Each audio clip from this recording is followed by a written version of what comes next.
Bismillahirrahmanirrahim. Assalamu alaikum, dear student. Today the topic of our discussion is the metallic bonding in solids. This is actually under the subject of advanced inorganic material chemistry.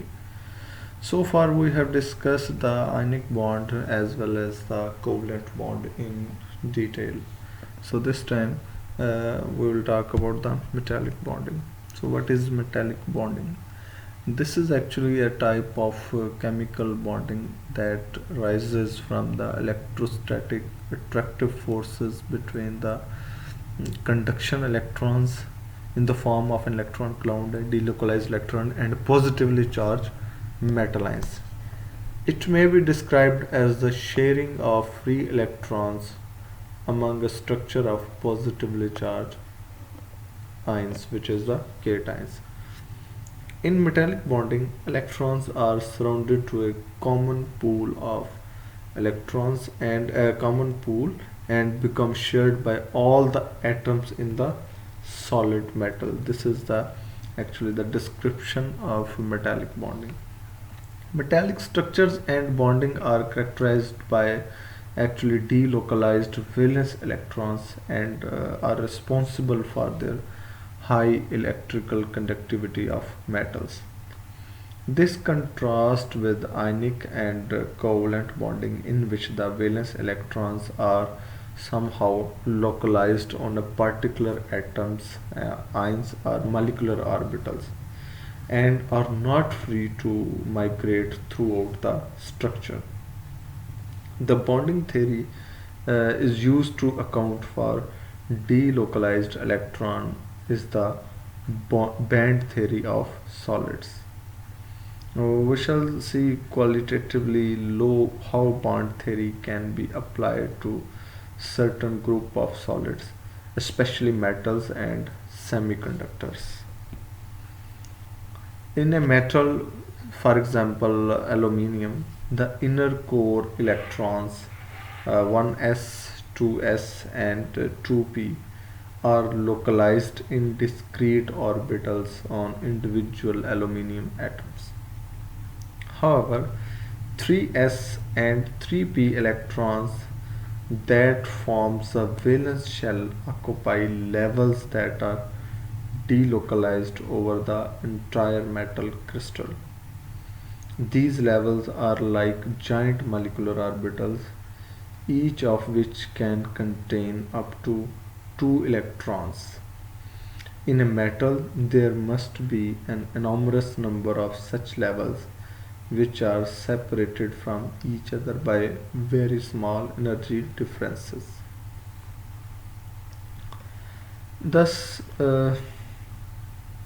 in a small metal there must be thus in a crystal of aluminum that contains n number of atoms, each contributes one 3s orbital, and the result is a band of n closely spaced energy levels. This band is called 3s valence band. The 3p levels similarly form a delocalized 3p band of energy levels. The band structure of other materials may be regarded similarly. The differences between metals, semiconductor as well as insulators uh, are shown are shown in this figure and depends upon the following points which I would like to discuss first. Number one is a band structure of each. Two is whether the valence bands are fully or not partially full. Third one is the magnitude of any energy gap between full and empty bands.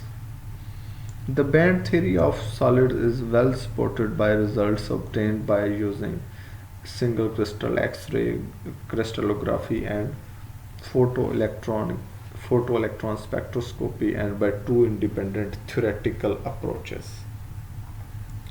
The first one is actually the chemical approach. First one is actually the chemical approach and is to take molecular orbital theory.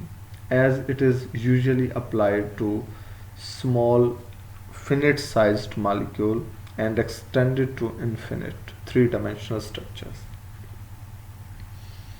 In appropriation of molecular orbital theory of diatomic molecules on an atomic orbital from atom 1 overlap with an atomic orbital on atom 2, resulting in the formation of two molecular orbitals that are delocalized over both atoms. The one molecular orbital is bonding and has lower energy than that of atomic orbitals. The other is antibonding and is of higher energy. Expansion to this approach to larger molecules leads to an increase in number of molecular orbitals. For each atomic orbital that is put into the system, one molecular orbital is created. As the number of molecular orbital increases, the average energy gap between the adjacent molecular orbitals must decrease until essentially a continuous of energy levels occurs. The gap between bonding and antibonding orbitals may also decrease and disappear entirely for outer shell orbitals. Metals many therefore be regarded as infinitely large molecules in which a numerous number of energy levels or molecular orbital is present. For example, 6 multiplied 10 to the power 23 for 1 mole of metal. So this is very huge number. If it is no longer appropriate to refer to each level as molecular orbital, since each is delocalized over all atom in the crystal. Instead, they are usually referred to as energy levels or energy states. Uh, the band structure of sodium shown in this figure calculated using tight binding approximation. You can see in this picture. The width of a particular energy band is related to the interatomic separation and hence to the degree of overlap between orbitals on adjacent atoms. Thus, at observed interatomic separation or not, the 3s and 3p orbitals on adjacent atoms to form the broad 3s and 3p bands, the shaded one. The upper levels of 3s band with energies in the range carbon to boron have similar energies to the lower levels of 3p band. Hence, there is no discontinuity in energy between 3s and 3p bands. Such overlap of bands is important in explaining the metallic properties of elements such as alkali and alkaline earth metals and aluminium as shown in this figure. At the interatomic distance in sodium metal or not, the 1s and 2p orbitals on adjacent sodium atom do not overlap. Instead, they remain as discrete atomic orbitals associated with the individual atoms, and they are represented in this picture as thin lines. If it were possible to reduce the intermolecular separation from R naught to R dash by compression, then the 2s and 2p orbitals would also overlap to form the bands of energy level. The 1s level would, however, still be present as a discrete levels at a distance r dash. Similar effects are likely in other elements subject to high pressure. For example, it has been calculated that hydrogen would become metallic at a pressure greater or equal to 10 to the power 6 atmospheric pressure due to the overlap of one s atomic orbital to form one s band. Sodium has electronic configuration 1s2, 2s2, 2p6, 3s1 and has one valence electron per atom. Since 3s and 3p bands overlap, this figure shows that the valence electrons are not confined to the 3s band but are distributed over the lower levels of both 3s and 3p bands. Uh, the second approach is actually the physical approach to the band theory is to consider the energy and wavelength of electron in a solid. In early free electron theories of Sommerfeld and Pauli, a metal is regarded as a potential well inside which the most loosely held valence electrons are free to move. The energy levels that electrons occupy are quantized and the levels are filled from the bottom of the well with 2 electrons per level. The highest filled level at absolute zero is known as Fermi level and which is also shown in this picture. The corresponding energy in Fermi level, the wave function psi is the energy required to remove the uppermost valence electrons from the potential well. It is analogous to the ionization potential of an isolated atom. The energy levels in the potential well may be calculated using the particle in a box description of electrons as trending waves whose wavelength may be related to the box dimensions. Specifically, the box length would be the L should be an integral number of electron half wavelength as shown for 3 wavelength of lowest energy in B diagram here. With this constraint, the wave for any given energy are in phase and therefore avoid destructive interference. An important diagram is the density of states NE diagram, which is a plot of number of energy levels NE as a function of energy E as shown in this figure, density of state versus energy. The number of available energy levels increases steadily with increasing energy in the free electron theory. Although the energy levels are quantized, there are so many and the energy levels difference between the adjacent level is so small that effectively a continuum occurs. At temperatures above absolute zero, some electrons in levels near to EF, which is the Fermi energy, have sufficient thermal energy to be promoted to the empty levels above EF, Fermi energy. Hence, at real temperatures, some states above Fermi energy are occupied and others below EF are vacant. Which is particularly important is that a number of states near EF are half occupied. The average occupancy of energy levels at some temperature T above zero is shown in this shading diagram. The high electrical conductivity of metal is actually due to the drift of those electrons in half occupied states close to EF. Electrons in doubly occupied states low down in the valence band cannot undergo net migration in a particular direction, whereas those in singly occupied levels are free to move.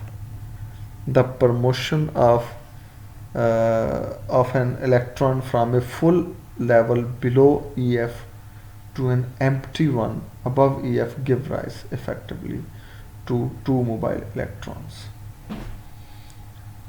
Measurements of specific heat, that would be the heat capacity of metal as a function of temperature, confirm that relatively few electrons contribute to electrical conductivity at any time, since the magnitude of the specific heat can be accounted for almost entirely by the contribution due to the lattice vibrations.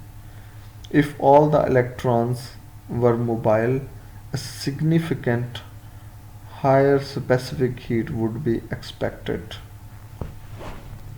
The free electron theory is actually an oversimplification, but it is very useful starting model. In nearly free electron theory, the potential inside the crystal and the potential well is regarded as a periodic and shown in this picture and not constant. The positively charged atomic nuclei are of course arranged in a regular repeating manner in a crystal lattice. The potential energy of electrons passes through a minimum at the position of nuclei due to Coulombic attraction and passes through a maximum midway between adjacent nuclei. Solution of Schrödinger equation for the periodic potential function as in figure shows that an uninterrupted continuum of energy level does not occur, but instead only certain bands of range of energies are permitted for electrons. Bragg's law relates the interplanar separation d to the X-ray wavelength lambda and the angles of incident and reflection theta by n lambda is equal to 2d sine theta, which for normal incidence with theta is equal to 90 reduced to n lambda is equal to 2d. This is same equation for standing waves that comes that determines actually the electron energy levels in one-dimensional particle in box that is already shown in the figure. Effectively, this means that the electrons whose wavelengths satisfy this equation cannot propagate through a crystal and to contribute to electrical conductivity, but are considered to be the localized with interatomic distance. This leads to discontinuum of EK diagrams, and I would like to show in this diagram an alternative way to regard the energy level is in the term of K space. The electrons of lowest energy correspond to n is equal to 1, 2, 3 are delocalized over the entire crystal structure. As their energy increase with increase in n and lambda decrease, the situation read at which lambda is equal to L over 2 and the electron delocalized over the entire crystal is no longer possible. Similar conclusions about the existence of energy bands in solids are obtained from both the molecular orbital and periodic potential approaches. From either theory, one obtains a model that with the bond of levels for the valence electrons in some materials overlap of different bands occurs. In others, a forbidden gap exists between energy bands. However, experimental evidence for the band structure of solid is obtained by using a range of spectroscopic techniques in which electronic transitions between different levels are observed. For solids, X-ray emission and absorption, in which the given information about both core and valence electron information about valence electron also comes from the visible and UV spectroscopy. Transitions involving valence shell electron may give broad spectral peaks, especially for metals, indicating valence electrons that have broad distribution of energies. So first of all is the band structure of metals. In metals, the highest occupied band, that is the valence band, is only part full as shown in this diagram for sodium and magnesium. In metals such as magnesium, energy bands overlap and both 3s and 3p bands contain electrons. Overlap of band is responsible for the metallic properties of magnesium. If 3s and 3p bands did not overlap, then the 3s band would be full and the 3p band empty, and magnesium would not be metallic in nature. This is actually the situation that holds in insulators and semiconductors. In other metals such as sodium, as shown in this figure, the Fermi level is actually associated primarily with one partially filled band, in this case the 3s band. So the band structures of insulator. The valence band is in insulator is full. It is separated by a large forbidden gap from which the next energy band, which is empty. In this figure, diamond is an excellent insulator with a band gap of almost 6 electron volt. Few electrons from valence band have sufficient thermal energy to be promoted into the empty band above. Hence, conductivity is negligibly small. The origin of band gap in diamond is similar to that for silicon, and we will discuss next. Band structure of semiconductors is actually the silicon. Semiconductors have a similar band structure to insulator, but the band gap is not very large, usually in the range of 0.5 to 3 electron volt. We can see this is actually about the band structure of insulator as well as the metals.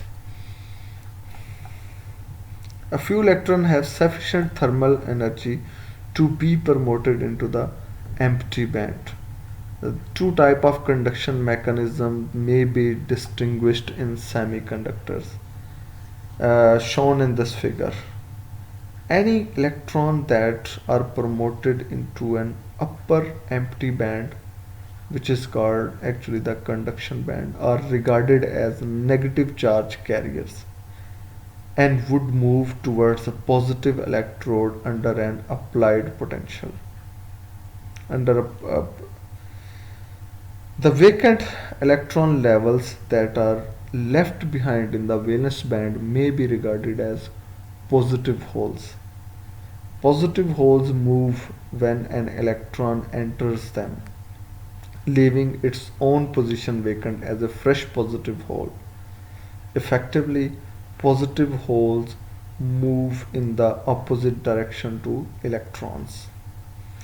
Intrinsic semiconductor are pure materials whose band structure is shown in this figure.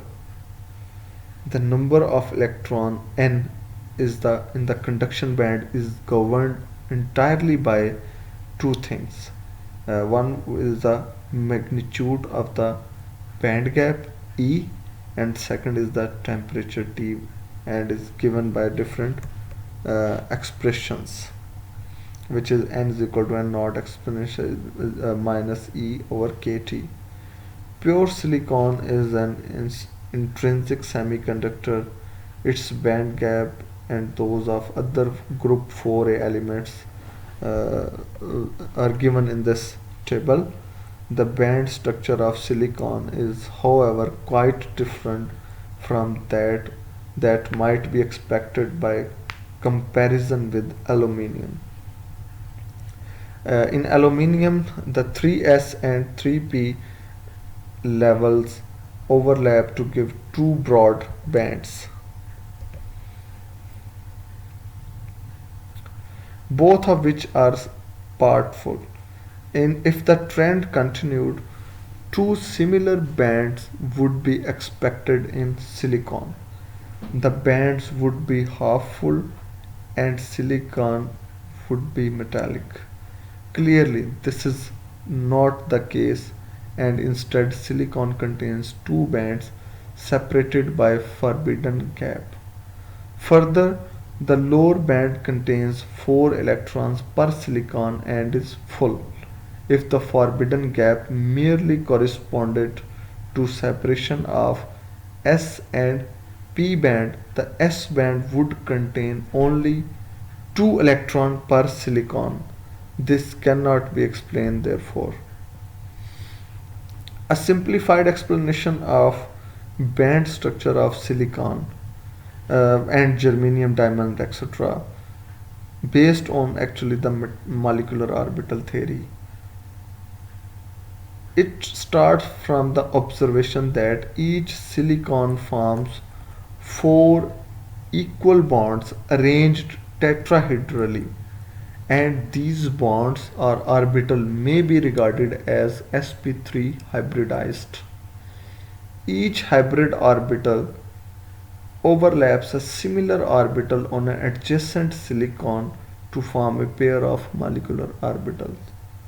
One bonding sigma and the other is anti-bonding sigma star. Each can contain two electrons, one from each silicon. The only step that remains is to allow the individual sigma molecular orbitals to overlap to form a sigma band. This becomes the valence band. The sigma star orbitals overlap similarly and become the conduction band. The sigma band is full since it contains 4 electrons per silicon, while the sigma star band is empty.